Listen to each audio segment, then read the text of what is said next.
welcome to this study guide on Roland Dyens' Tango and Skai, brought to you by classicalguitarrocks.com. We are going to dive into this fantastic piece, break it apart, and I will show you how to learn it and how, more importantly, to practice it and play it. But as always here, we're doing this in micro-studies, and so what we're going to do is we're going to bundle up all the most technically challenging bits first, learn them first, and then get into the rest of the piece. Why? That means you play those bits that are more technically challenging longer than the really easy bits at the beginning of the piece, if that is such a thing for this piece. So let's just dive straight into the main points. Alright, main tip number one. Practice slowly first. Make sure that your left hand and your right hand is very clear and you know exactly what you're doing. Start slow and then build up the speed. Do not try and play this at full tempo first. It is a very challenging piece when put together. Main tip number two, break up the really challenging bits with the mighty 5 rhythms. Use these rhythms to really hone in and cement the fingering and the right hand pattern. And last thing, last tip, use speed bursts to practice this up to get it into a higher tempo.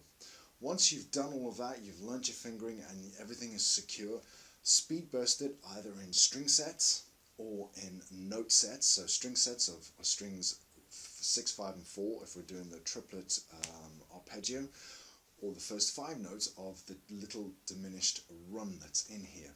Either way, you then build them up a chunk at a time in speed bursts. Get that chunk really fast, move on to the next chunk, put the 2 chunks together. Do the next chunk, then put chunks 2 and 3 together, then put 1, 2, 3 together, and so on and so forth until you build it up a bit at a time. This is not something that is going to happen overnight. Your body and your nervous system need to adjust to this, so you are looking at a good couple of months worth of speed burst practice, maybe a couple of weeks worth. It depends on how much you have done of this before. The more you've done of this before, the easier you're going to find this to get up and running. The less you've done of it, then you dig in now and woodshed it and get that technique and those little ideas cemented. This will help you further on down the line in other pieces. That much I can guarantee you. Let's dive in and check out the first main technical challenges. Okay, for this piece there are 5 technical challenging sections. We're only going to take a look at 3 of them currently, and then the other 2 we'll move into when we get to them. So the first really technical challenging bit is that diminished run that you have to do, where it starts with. Now the great thing is the bottom half of this run, or the top half of this run I should say, does not change. I am going to show you a variety of fingerings to tackling this section. Pick the one that you feel works the best for you. The bottom half, the bass section, does change. There are a variety of ways of tackling this. So what I'll do is I will do the top half first, and then the bottom half is just a quick section. So Roland Dyens in the score has this idea where you're using 1/4 across the first 4 notes. So it's 0, 1, 4, B flat, C sharp, 1, 4, E, G, into a second finger at the B flat on string 3. You can then add to that by just putting in a simple hammer-on and making it a little faster and a little easier. Or obviously you can work on your IM fingerings or IA fingerings or MA fingerings depending on how it is you tackle your scales. However, there are actually quite a few different ways of playing this. So the next way I'm going to show you, and this one is directly related to another piece called El Calibre, which is a fantastic study which will hopefully pop up soon. Where I think that possibly Roland Dyens might have got this idea from, who knows. But anyway, the right hand is going to be doing a lot of the work here with the left hand doing hammer-ons. So we're going to do, it's still 1/4, 1/4. The right hand is going to do P, P, IMA. Which makes it more of a swept arpeggio. So again, I'm going to do that. 1/4 hammered on with a P, P for the 1/4 hammer on again, and then it is I, M on the C sharp, A, which is the rest of that section. So that is another option, and it's a very good option, and once you get yourselves warmed up and running, you will actually find that option the fastest option available. Faster than just using I, M, and playing it pop, pop, pop. Okay, so the next option which I have seen available is this one where you cross string the B flat, D and F across, so 6 on 6, 4 on 5, 2 on 4, and so it becomes PIM deal for the right hand. Now you still need that G, so it's going to be an open with an A, so it's going to go PIM A,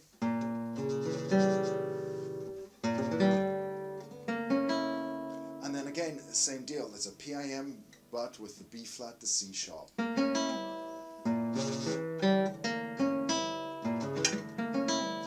This is also possible to get up to a very high speed. It just depends on how much of a stretch you can do between those fingers and how quickly you can jump from that static position to that static position.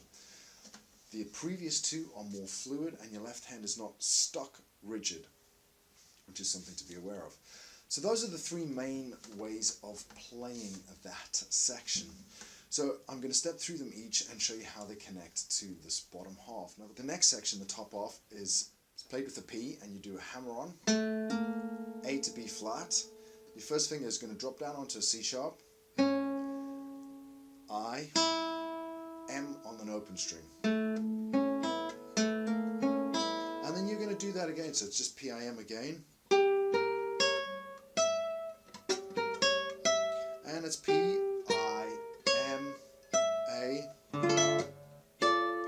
and you're into the next bit. So again, if I do that slowly, P, hammer on, I, M, P, I, M, A. Putting that all together, option 1. So hammer on, I, M, I, M, I, M, I, M, P, I, M, A.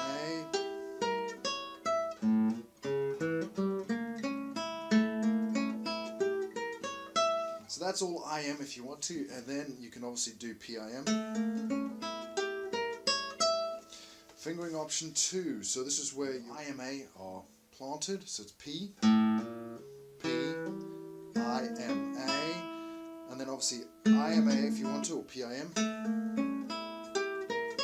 So I'll do that again.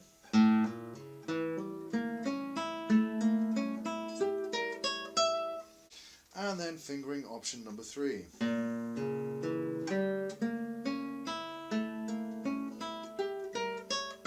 Again.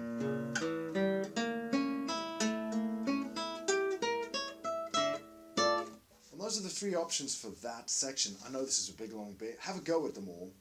Pick the one that you're most comfortable with. I play 2 of them. I literally play that one first, and then the second time I want to get a different sound and a different sort of feel to it, so I do the IM.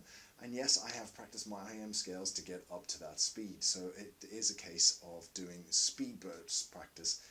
It is possible, I can do it, you can do it. Let's move on to the next challenging big idea. This next section happens in the second half of this piece, and it is a C major 7 chord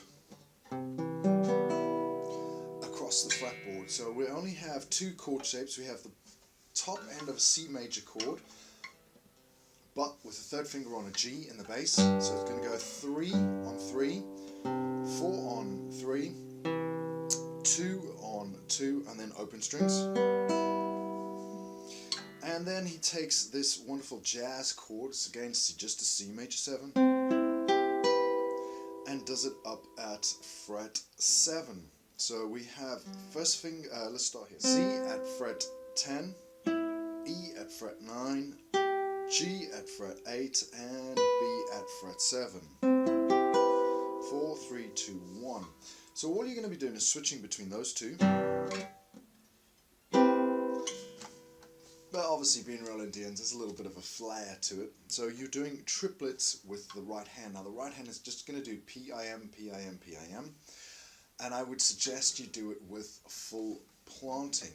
So you plant your fingers, PIM, plant your fingers, PIM, plant your fingers, PIM, plant your fingers, move your left hand, plant 2 fingers of your left hand first, and as you start playing, put your second finger down. PIM, then put your first finger down.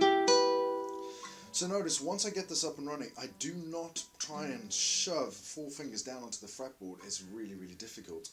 So I do 4 and 3 first, then 2, and then 1. Because at speed, that is just the way it works. So if I go through this now slowly, it's going to look like this.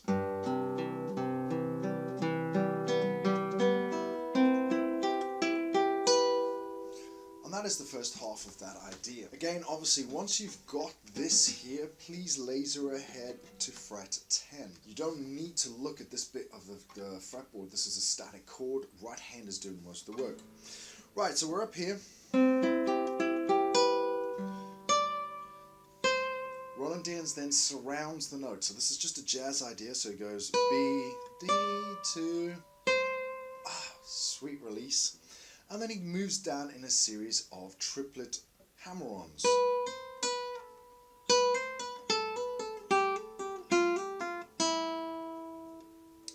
Obviously at the same tempo and same rhythm as the triplets before. So if your triplets were 1, 2.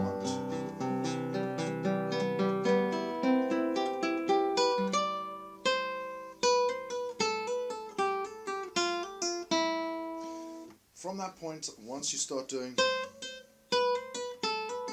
it doesn't matter what you do there. I mean, I think I kick it off. That is an A, that's an M, and then it's back to I. I, M. That is the fingering for that idea. Practicing it is a whole nother ball game, and I will get into that in a bit. Get this up and running.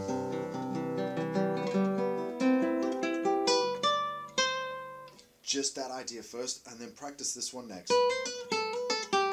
Then put the 2 of them together, and then I'll show you how to tackle and practice all of these ideas in the end of this video. Welcome to idea number 3. So this is just a wonderful series of approach tones from below into A minor. Essentially the key of this piece. So, Roland Dyens is doing 1, 2 from G sharp to A, 1, 2 from D sharp to E, 1, 2 from B to C. So that's strings 1, 2, and 3, and then he stays on string 3 and he goes down to G sharp to A at the 1st fret, and then D sharp to E again, and B to C. So it's just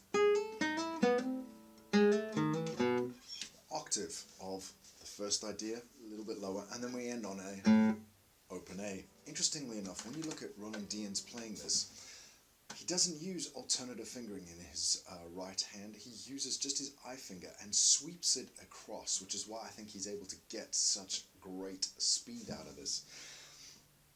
So I'll step through Roland's fingering first, and then I'll step through mine, and then you can make an informed choice. So Roland is just literally I,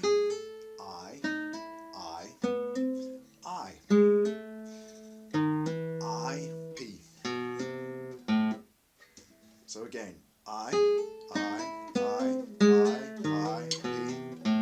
And then he's into the next idea.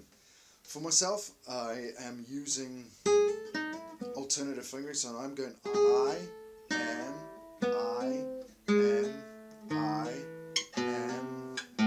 and then I'm using a thumb right on the end there. But as with all of these, and with any piece, experiment with your own fingering. My fingering, even Roland's fingering, might not work for you. Find the fingering that works for you. Everybody is unique in how they approach and tackle pieces. And essentially, that is it for that third idea. So we've gone from the really big idea to a smaller one to a really short idea.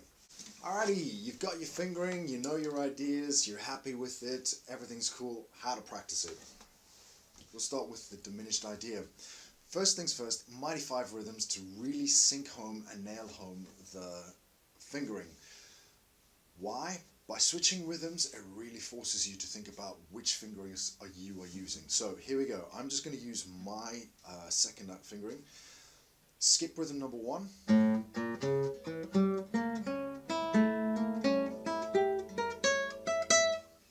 Skip rhythm number 2.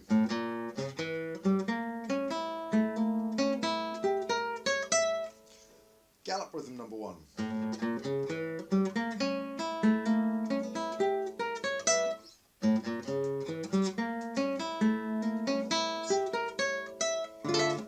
Triplets.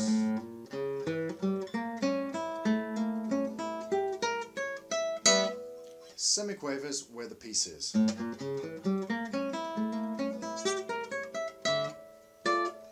that's it. I would do that a couple of times. I mean, obviously you can tell that I have practiced that because they're relatively fluid. You're going to find it a little bit more interesting if you've not done that before. And again, that works for this idea.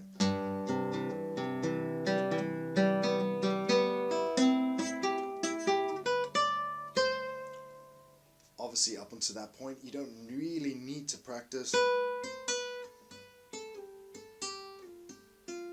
But if you want to, you can. It is possible to do them. But I would just practice that first idea because this is a relatively guitaristic thing to do, which you have probably been doing in other pieces. Then you do skip rhythm number 2.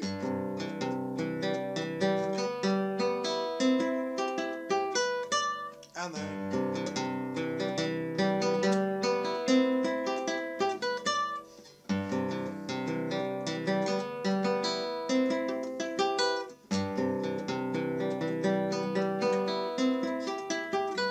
that's it, you're up to triplets. You don't need to do semiquavers, obviously, if you wanted to. You can. And that is it. That's the second idea. The same goes for the third idea.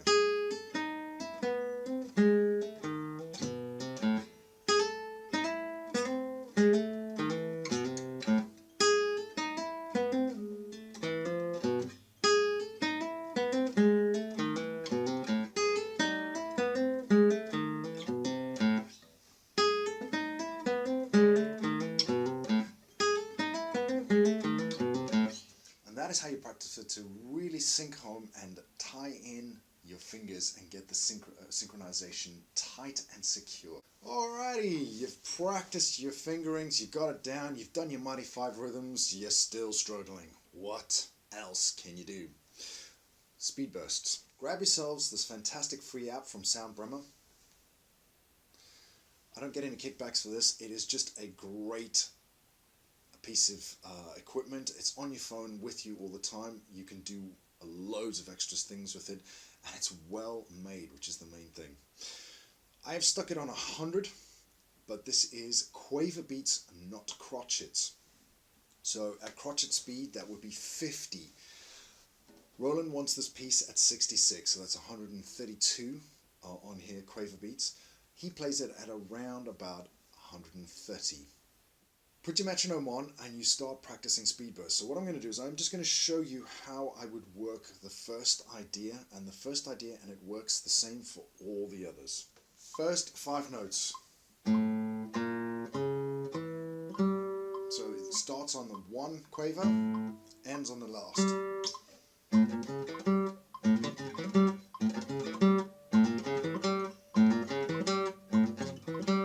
Once I've got that, I will do the next series, which is this one here. And then I will do the next. And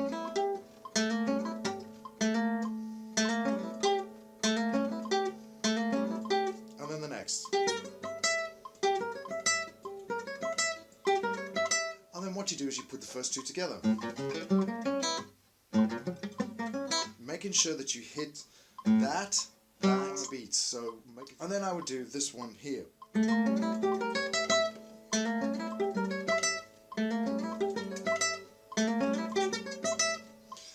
then once I feel supremely confident that I could do that, I would then try and sew and stitch them all together.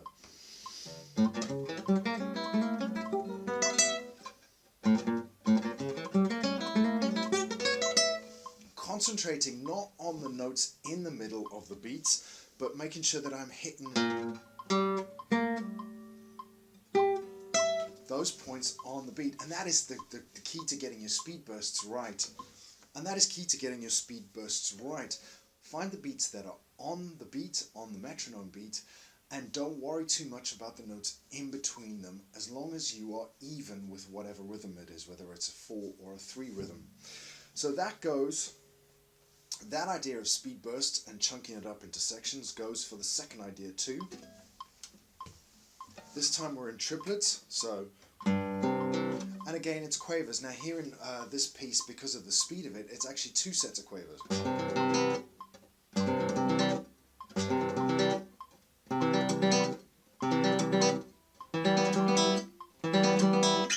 Obviously your left hand's doing absolutely no work here, so you're practicing your right hand speed bursts here. I would do them in a series of 7, so it's 1, 2, 3, 4, 5, 6, 7, so that I know that I'm in place for the movements.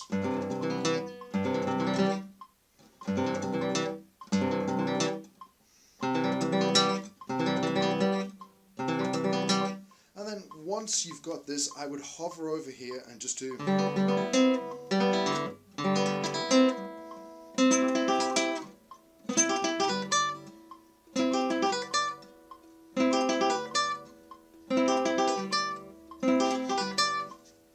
and so forth, and then obviously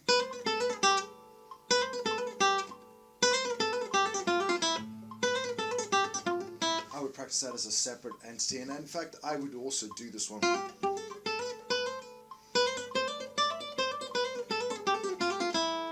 up from fret 10, and it is 2 sets of triplets, 1, 2 per quaver beat.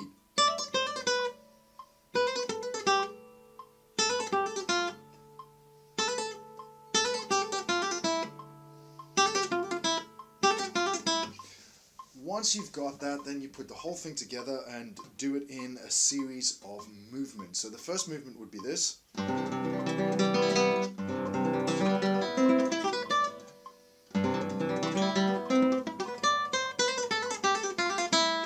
then you're in, and that's only obviously at 100. The same goes for the third idea. 5-note groupings again.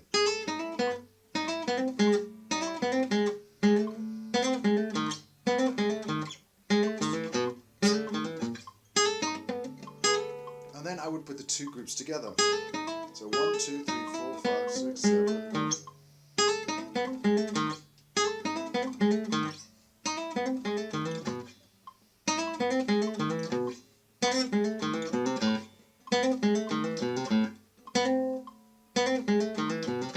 And then put them all together. I am again concentrating on getting the notes that are on the beat, and not worrying too much about the notes after it. So literally I know that this is 1, 2, 3, 4 on the beat, and from here 1, 2, 3, 4 on the beat, and then 1, 2, 3, 4 ever so slightly off the beat, so that I know that I'm in. As long as I've got those points there, and there on, I'm happy. And that is it, and that is how to practice this section of these difficult pieces. Grab the fingerings first, practice and cement the fingerings in, and then practice the speed bursts and really getting it fluid. That's a whole series of steps to getting this piece up and running.